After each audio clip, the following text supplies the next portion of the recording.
Anyar tur nggih telon. Mboten. Ojo aneh-aneh lho ya. Mboten, Pak. Ora usah banter-banter lek ngepit. Mboten. Eman-eman nyawane ya. Nggih. Eman-eman awake cantik-cantik kaya ngono. Nggih. Mergo sing jenenge numpak sepeda motor ramene dalan saiki kaya ngono.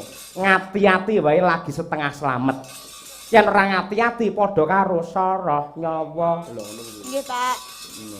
Apa kudu tenan waspada tenan.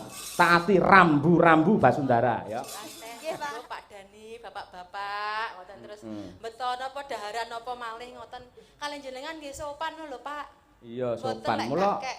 Lah mula aku lak ndongakne karo sampeyan. Enek tamu, mbuh enek tamu apa ora yen metu saka omah kudungan. Nggih. Tur panjalukku yen sing dikudungi ora mung mustakane tok ning nganti tekan atine ya dikudungi, ya ta? Aja nganti kok dhuwur kudung ngisor warung iki aja nganti. Ha iya, Apa-apa didol. Ha iya, Insyaallah mboten. Kan sakmenika pun dados santri watinipun Pak Dani. Wah iya. Ngaji wonten mriki benjing nggih Pak Dani. Nggih, amin, amin ya rabbal alamin. Yo, ngaturake salam hormat etika dan tata krama seorang seniwati. Ayo. Nggih, saderengipun ngaturaken sugeng dalu bapak-bapak ibu-ibu wonten ing dusun Ngelo mriki nggih Pak Dalang. Nggih. Jan kula dalu menika saestu remen sanget merupakan suatu kehormatan lan kebanggaan kangge kula sak kanca-kanca dalu menika saged sowan mriki ditimbali warga masyarakat ngoten. Nggih. Terus ngeten lho Pak Dalang ingkang ndadosaken kula remen ati kula bombong menika kerukunanipun warga masyarakat mulai saking ibu-ibu, bapak-bapak ingkang sami mresani ya Allah sopan sanget. Adatipun niku lek teng pundi-pundi ngoten teng kota besar ngoten sok niki lho. Tata kramane kirang ngoten kadang-kadang. Ning teng mriki ya Allah luar biasa. Nggih pundi-pundi tata kramane sae tetepan. Ning teng mriki pancen rada beda. Nggih, ngoten. Lan niki wau nalika kula mertamu wonten dalemipun Bu Marno ingkang bakul jampi. Niku wah saestu daharanipun medal kathah sanget Pak Dalang. Niku ingkang ndadosaken rasa kula nggih marem. Teng mriki pun disuguhi panganan enak-enak. Priyayinipun ramah-ramah. Sampeyan iki tak aturi jemeneng pamrih men ngaturake salam karo para pamirsa, ndongakne sing mirsani. Ngopo kok njujuk ning panganan lho? Lho niku sing utama nggih Pak nggih. Lah lek ngono kuwi engko sampeyan iso viral dadi ilah Sukesi Sinden Surabadok. Wah cilaka ana sampeyan malah niku.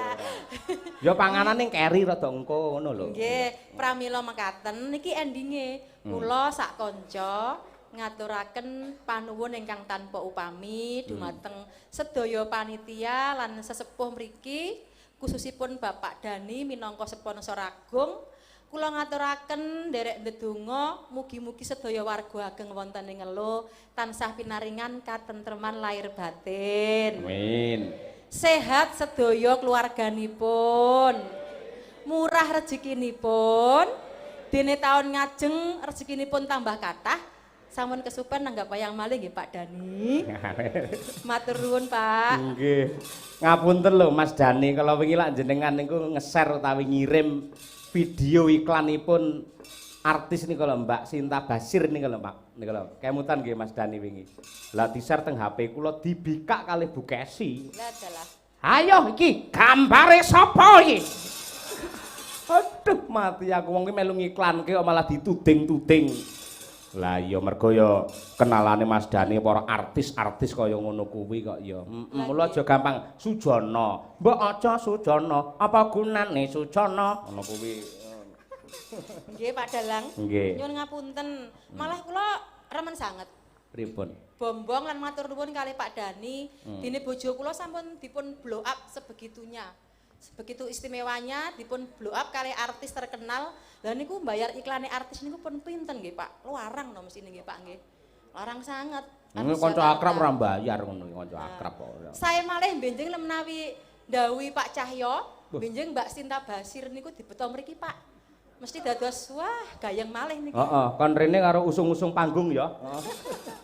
Artis go rene ora. Ning asli pancen akeh piyayi-piyayi kondang piyayi-piyayi yang besar itu tindak rene mergo ya Mas Dani kuwi, tenan kuwi. Sing bingung malah warga kene piye le anggene caos pakurmatan. Ayo. Mula minangka tandha katresnan sampeyan nembango Bu Kesi. Ayo. Nggih Pak Dalang. Tak kira piyai kene isih kelingan karo sampeyan. Ya. Pak, senadyan to sakniki kula sampun tuwek, jenengan tasik kula Tuwek ora ditebasne kene, ora. Lho kan biyen jaman aku ning kene campur sarian, ngono iki Wah. lho melok maduma. Aku kan jek Waduh. sakmene Pak, jek cilik, jek kuru awakku padha umi. Lah saya kan kula pun manak papat. Dadi sampun tuwek. Kowe iki wong apa sapi kok manak ora? Sampun kelairaken utawi sampun peputra Nggih ngono niku lho. karepku ya ngono. Kula badhe ngaturaken tembang Pangkur Semarangan. Wah, nggih, coba nggih. Ae suwi ra metu iki. Coba kaya apa? Diaturake karo Ibu Sukesi Rahayu. Kunjuk dumateng mliginipun Mas Dani lan sedaya kemawon ingkang kepareng lenggah. Mugi saged kangge panglipuring penggalih. Ya, Mangga, Bu. Tansah marpamoring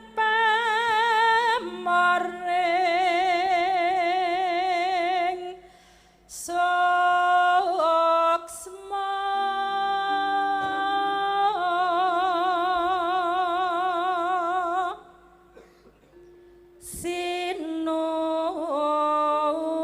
sinuksmaya winahya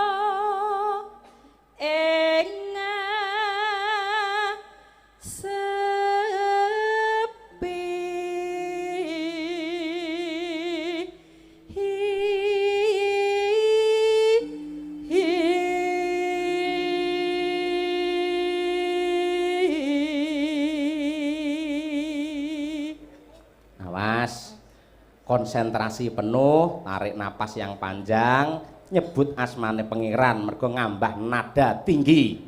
Ya.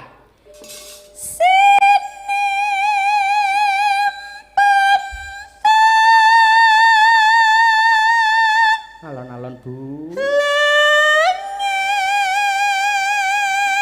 Mak jangan apa Bu? Udu kuwi ora, udu ta Bu ngawon. Terus nyebut asmane Gusti Bu, ya.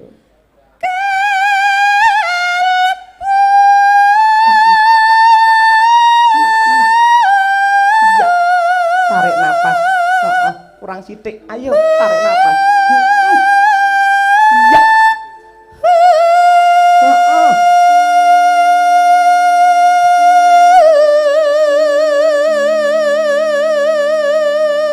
Alhamdulillah wis lahir lanang, Nduk. Kaya bayen ora. Yo kari ari-arine yo. Malah nekat ora.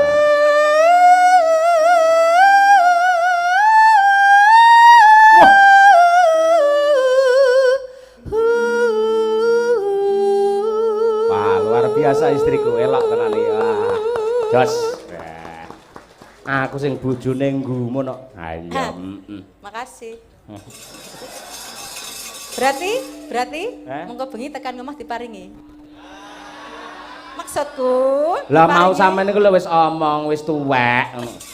Ora tak aneh-aneh ngono. Maksudku diparingi rezeki ngono lho bar tanggapan ini kan turahane bruk metuthuk neng aku. Ayo. Wong lanang ora kena nyimpen turahan nyambut gawe. Betul, pancen bruk metuthuk ning sampean, sing ngebrukne aku sing metuthuk sampean.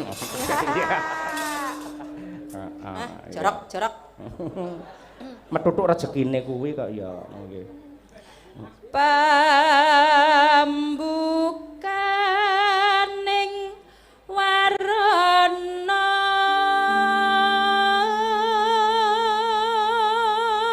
Nino taralen saking liyep layaping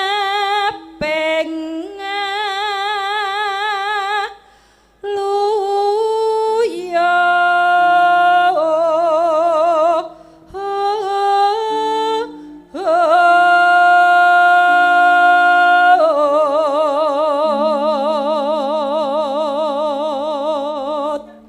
Nino.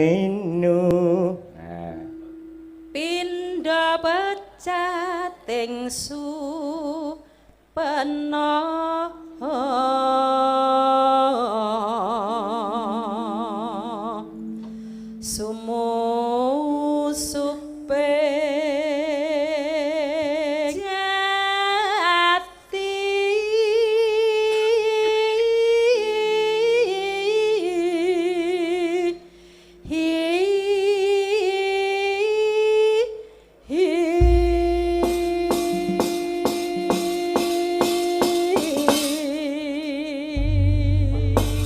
Terima kasih Bu Kesi.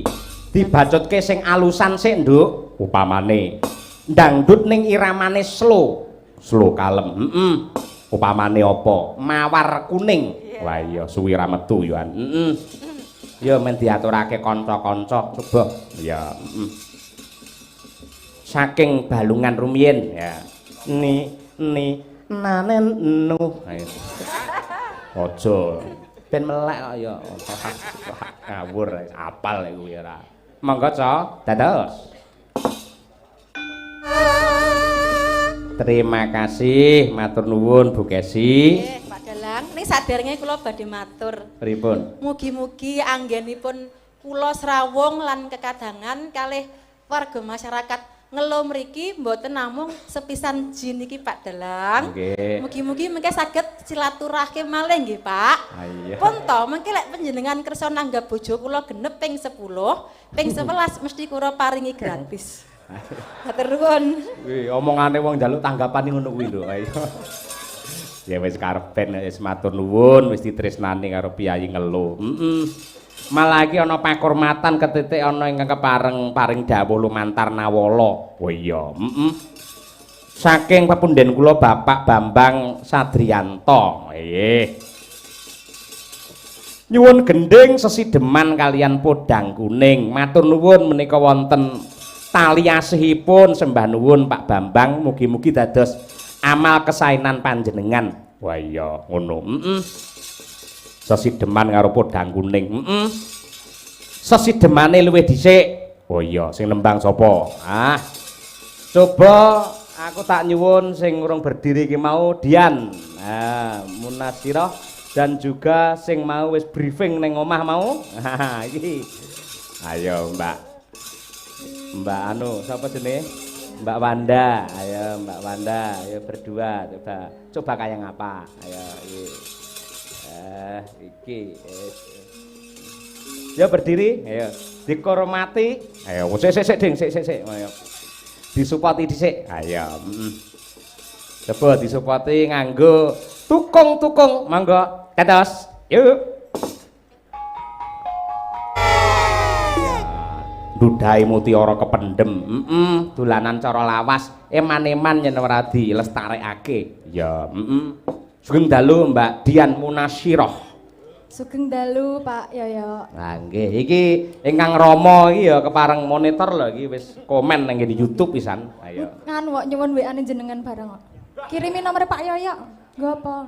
Ya engko nek aku request lagu. Waduh, aja padha lanange piye lek WA aku dilebokne WA-ne bapakmu ora. Langsung liwat kowe wae ora apa-apa. Ora perlu ngono. Ayo ngono kowe. Ayo, iki Mbak Dian iki asli saka ngendi? Iki saka Laladan Madiun Pilang Kenceng. Wah iya, Terus Mbak Wanda iki saka Ngawi, Jati ngendi? Jogorogo. Nggih, Pak. Jogorogo. Ayo. Niku tanggane Pak Tukiran, Pak. Tanggane Pak Tukiran. Pak Tukiran ki sapa? Sing bakal pecel ning prapatan niku lho. Oh, lagu to. Oh iya. Bah aku ki wong tuwek dadi ra hafal basa ngono kuwi. Aku wis angkatan karo Mas Danang dadi ra roh ngono basa ngono kuwi. Oh iya luar biasa. Yo, saiki coba cah loro nembang sing apik dibawani sing becik. Ayo iki pamundhut saka Pak Bambang Sadriyanto ngersake sesideman luwih dhisik aturna cah loro. Sing jenenge Waranggana saiki pancen menjadi bunga pentas tenan menjadi hal yang pokok di dalam pertunjukan wayang. Ora mung dari segi suarane, penampilane ning uga cara berbusanane pun ya kudu becik. Ayo kudu luwes kewes. Aja nganti wis apa kuwi jenenge ngangge sandangan seragame ora padha, ngluwembrot kabeh terus bareng-bareng gara-gara terus dingklike dipangku slonjor. Wah, wis jan wis ngono wis sing ndelok barang arah-arasen. Ayo, Coba dibawani sik. Dandang gula saka Mbak Dian, yo Yan. Wiwitane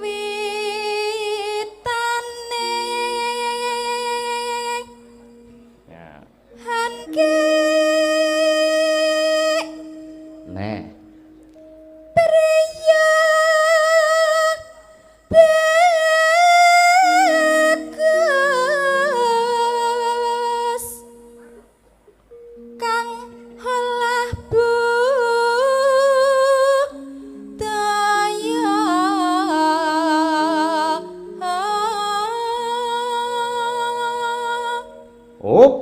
Cara bal-balan jare oper.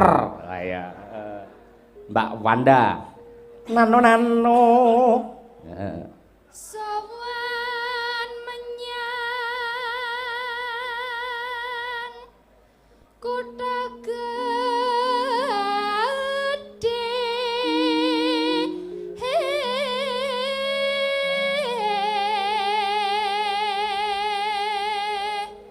Bagus. Nek Bandara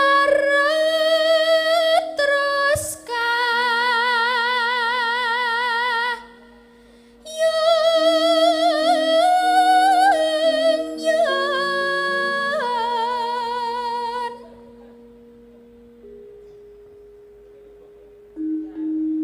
ayo.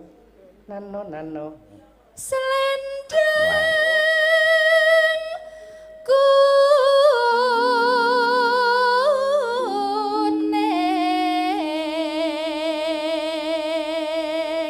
Nano. kang saking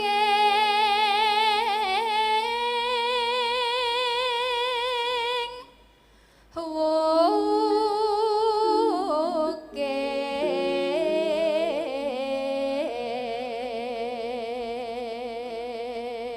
Aku ora sengaja sing tak dekne cah loro kabeh kok pacangane pengendang ya. Ah iya, Ora sengaja lho. Ah iya, Mbak Dian ya genah kuwi garwane Mas Gapuk. Ah iya. Mbak Wanda ya wah, saya kuwi calone Mas Swatama. Ah iya, wah elok. Ya pengendang hebat kabeh. Mula sawangan nek bokonge do tatu kabeh. Ah iya. Keplaki. Ora kok ya ora anarkis ngono kuwi lek kesenian. Yo sampean genti nduk Dian. Swara kurang pramana ning wases ngungrum.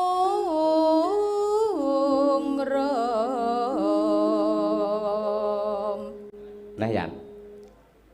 Angungrum marang bendara. Waduh sendal pancing. Nggen ku enek bendara. Kok keduren to. Ha iya.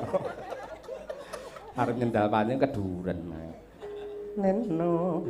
Yasu Lestya pijer ngincangake halis Bareng berdua masuk. Ayo. terus tresno Sembah nun.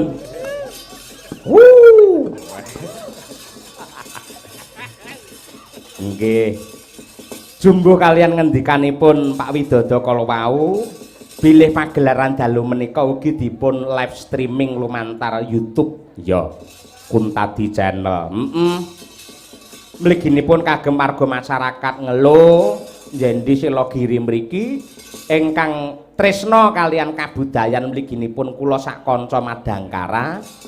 Monggo dipun bikak HP-nipun mangke nulis Kuntadi Channel dipun subscribe mangke saben-saben kula ngawontenaken pagelaran secara langsung saged monitor lumantar YouTube kala wau. Wah iya, gratis, gratis.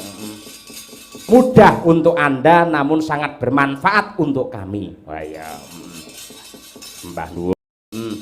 Lah iki sing kepareng monitor lumantar YouTube iki saka Pak Ari tukang iki sawan. Oh iya, iki sing ndemben bangun studio Madangkara kae. Pak nderek kentun salam kagem rencang-rencang Silogiri. Bolo mancing pelataran waduk Gajah Mungkur. Wah iya. Nuwun, Mbah nuwun nggih. Ugi saking menika Pak BG Celep Ndagen menika tangga desa kula.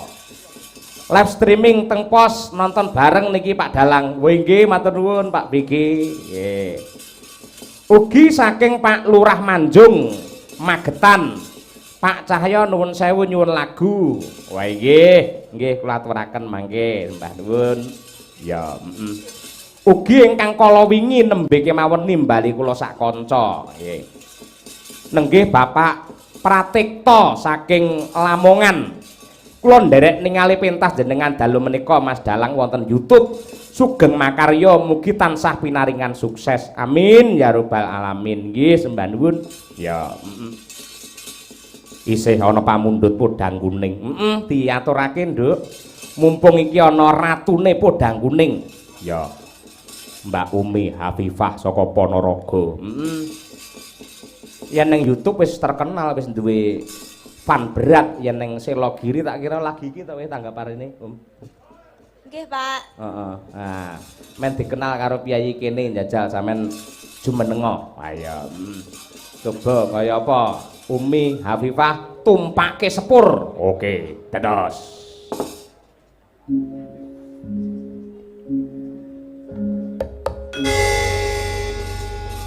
Umi Hafifah. Mau mampir ngendi kok tekane malah dhisik aku, Nduk? Wau diampirke Bang Yosi, Pak. Bang Yosi. Nggih. Oh. Yosi Dian Pertiwi. Mboten. Ingkang nyetriming wau. Oh. Yosi cowok.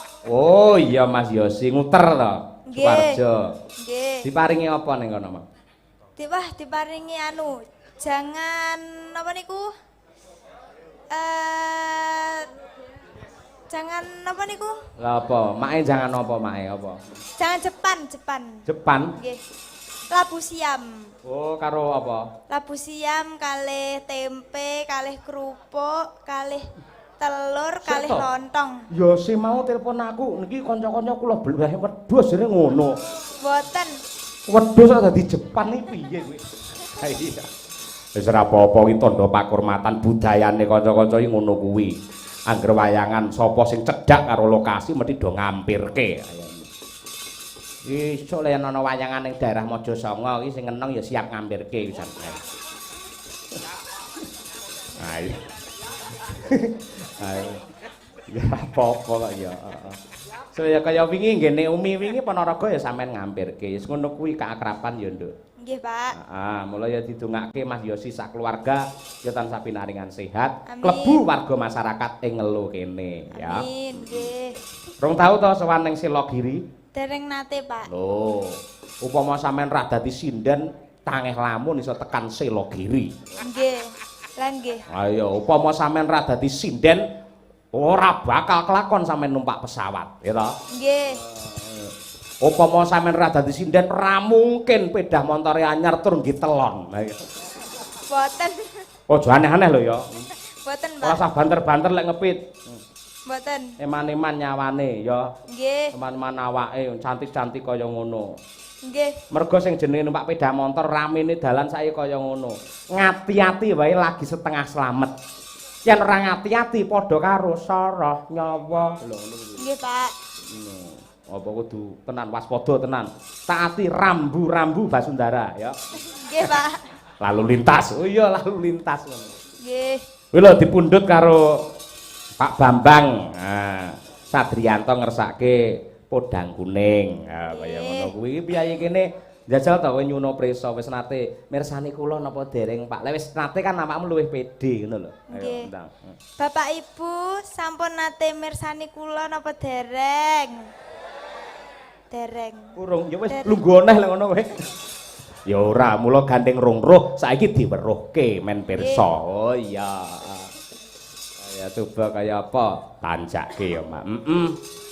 Nembe kemawon lulus saking SMK 8 utawi SMKI Surakarta.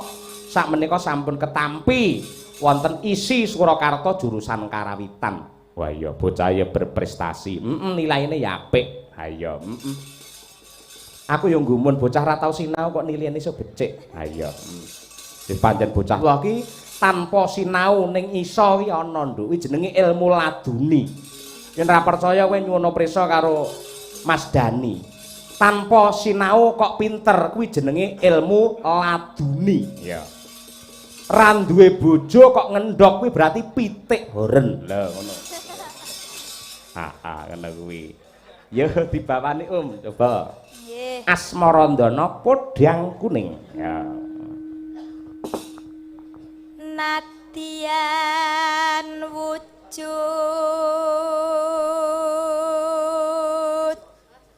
temong peksi. Paksi apa, Nduk? Manuk, Pak. Ngapale bocah ram.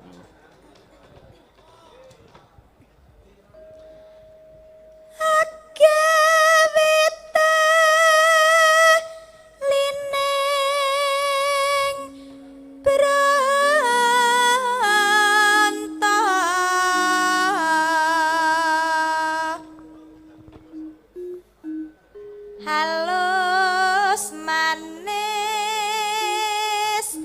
nang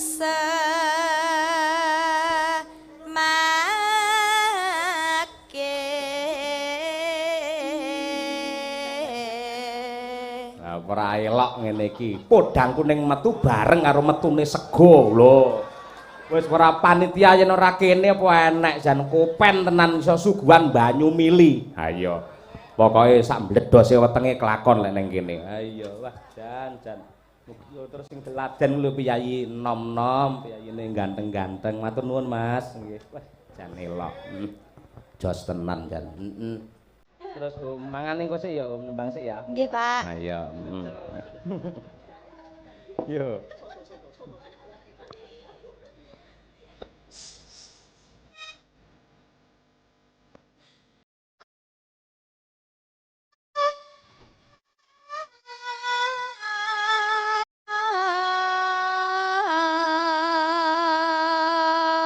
Nonano. Sik tak munggene jembar karo mlaku rono. Wis mirsani ning kono kae lho.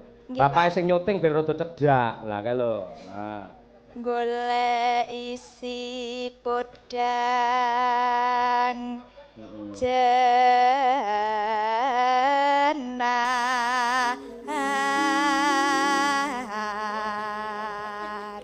Ngapa kok balik? Ten tukang syutingnya balik. Walak niki, Pak. Iya, mergo ketutupan cagak. Nggih. Ha iya, semelang lek awakmu tekan pawon malan kok. Iya. Iba bunga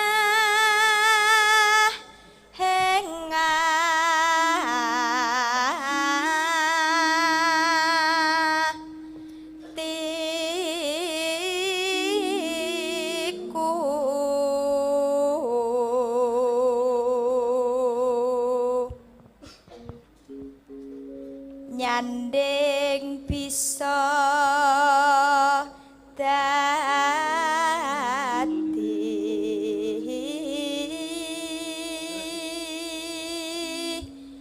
tambah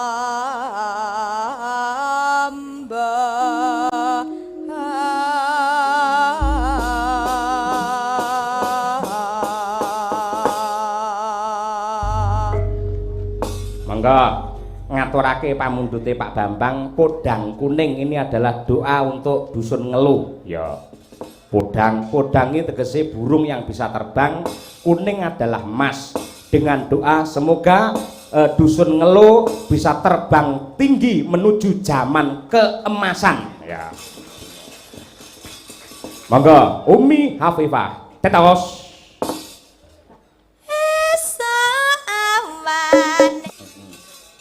Ngono kuwi saiki ning ya perlu anu sing jenenge nuwun sewu kagem dumateng para pamirsa, para sesepuh adi sepuh ing Ngelu, ing Jendi, Selogiri.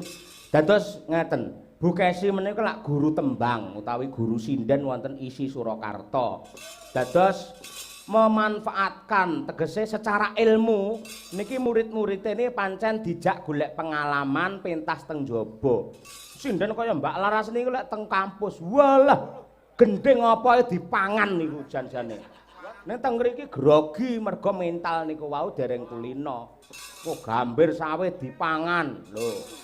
Cucur Pak, IPA dipangan, IPS dipangan, IP-ne dipangan kok. Kowe jurusanmu angel ditebak to kowe iki? Ora.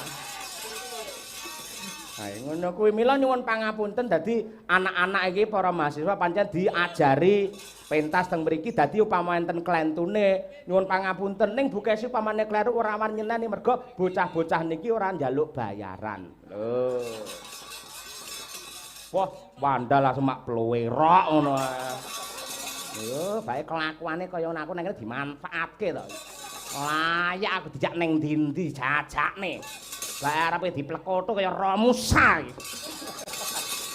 Wah, mboten ngoten niku. Lah Bu Kesi paring dawuh Bu Kesi ya, tentang ilmu sinden. Ternyata dadi waranggana niku mboten gampang. Leres nggih, Bu Kesi Raharjo. Nggih, Mas.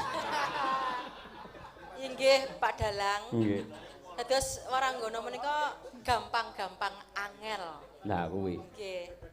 Jadi yen pun ketemu dalane ngoten jatosipun gampil. Ning yen dereng ketemu teorine niku nggih angel Pak Dalang. Contonipun umpami sak langgam Sri Hunding niki mau jane pun populer nggih teng masyarakat. Ning tepatnya seperti apa niku kudu digoleki tenanan.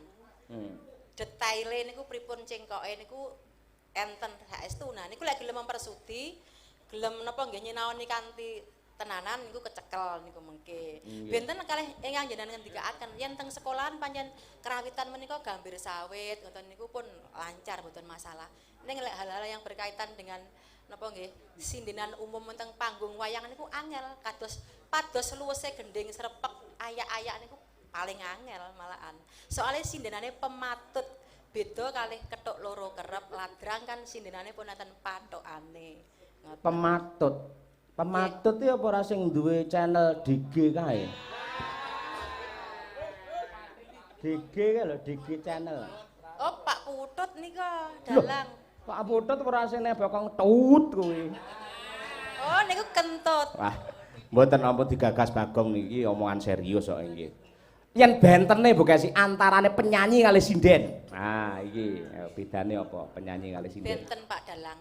Sinden menika kan sebuah istilah untuk menyebut napa nggih? Suara perempuan atau wanita ingkang ngiringi gamelan, nggih to? Dadi sinden menika mligi ing karawitan utawi gamelan. Ning menawi penyanyi menika kan wonten ing musik diatonis, ngoten. Dados spesifik utawi khusus ngoten Pak Dalang. Tur gending-gending ingkang dipun ungelaken antaranipun pesinden kalih penyanyi benten. Yen pesinden inggih menika mligi gending-gending ingkang garap karawitan, ngoten to? Ngoten. Ning saiki lak cawuh antarane gending apa jenenge karawitan karo sing ditembangke penyanyi. Kaya Lungiting Asmara iki ning karawitan ya iso. Ning campursari iso. Saged. Jaranan iso. Kaya ngono kuwi. Lalu wis gamelan wonten mriku. Dados gamelan menika saged mewadahi hampir semua jenis musik. Lek mboten percaya musik diatonis dipun adopsi ing garap gamelan. Wah, tetep jos. Oh. Lek mboten percaya jenengan ungelaken gending napa nika? Feeling of Love, Sawan Kamahina. Ini kan diatonis India. Gamelan masuk. Penyanyine rasa enten iki penyanyine. Taslimah niki. Mas Taslim mau tambah mah Lah ya ngawur. Taslim karo Endang yen ibu laras. Lah kae sun sing suwe kae ya iso. Nino no no no no no no no no ne. Ha iya iso.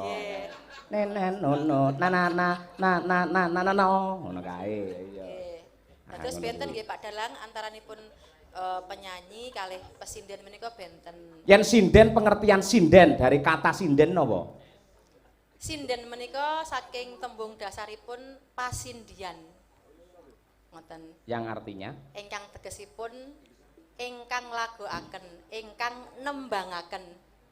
Napa ingkang dipun tembangaken, dipun lagokaken inggih menika sindiran-sindiran babakan kehidupan.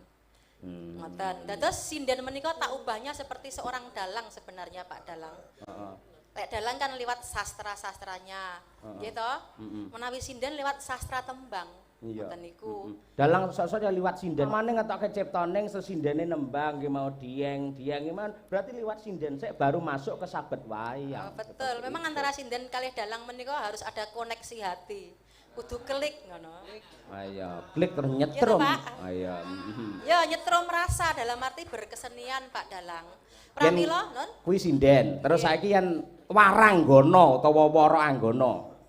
Wara saking tembung wara lan anggana. Wara menika pun ngarani saged dipun wastani swara utawi wong wedok, anggana menika ijen. Yen biyen menika berarti sinden menika ijen. Ing antaraning penabuh gamelan pirang-pirang niku namung ijen. Siji. Ngoten inggih. Ya, yen Widuwati.